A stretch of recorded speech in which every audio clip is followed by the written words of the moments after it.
In the small island nation of Acel, a deadly virus outbreak has erupted, quickly wiping out a tenth of the population. The country is placed under quarantine, but its leader, Wu Lai'an, announces that with the help of Dr. Zheng, a specialist from the Center for Disease Control, he has obtained samples of the virus and now threatens to release it into the rest of the world so that others will share their fate. An elite 3-person team is urgently dispatched to the island to assess the situation, locate Dr. Zheng, and evacuate her. The Hong Kong School of Cinematography is considered one of the best in the world when it comes to action films. Kenny Tse is one of its veterans. He may have missed the golden age of the 80s and 90s, but he built an impressive resume in the 2000s and 2010s.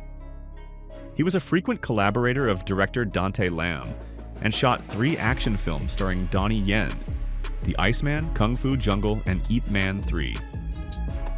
His move into directing feels logical and well-earned, especially since he was given the chance to test himself not on a massive blockbuster, but on an action film made for streaming platforms, a perfect proving ground for a first-time director.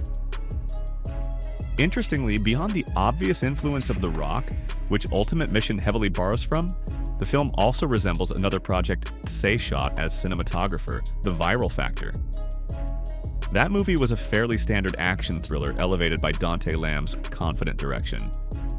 This time, however, what we get is a diluted copy of an already not particularly original film, lacking both a seasoned director at the helm and a sizable budget to mask its narrative flaws. It's watchable, but not much more than that.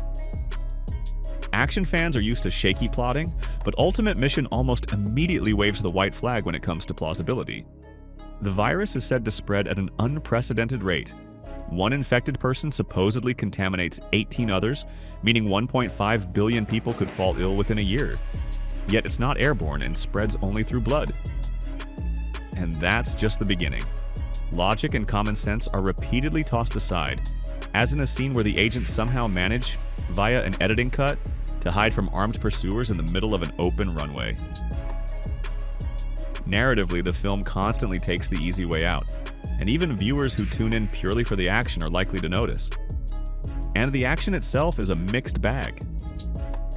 On one hand, Kenny Tse delivers a slick, vibrant visual style with plenty of gunfights and brawls. On the other hand, budget constraints are obvious. The shootouts lack scale, feel repetitive and monotonous, and the hand-to-hand combat scenes are missing standout moments. It's fairly standard B-movie mayhem, which suits 60-year-old veteran Francis Ng in the lead role, but does little justice to his younger co-star Andy On, who is capable of far more dynamic performances. Streaming platform eQui promoted the film as one of its major summer premieres, and initially the strategy worked. Ultimate Mission topped the online film charts for 3 consecutive days and generated significant viewer interest. But the movie ultimately failed to meet expectations, resulting in brutally low user ratings on Chinese film websites. In both cases, the reactions feel somewhat extreme. Could the film have been better? Absolutely. Are there worse movies in the streaming marketplace? Unfortunately, countless.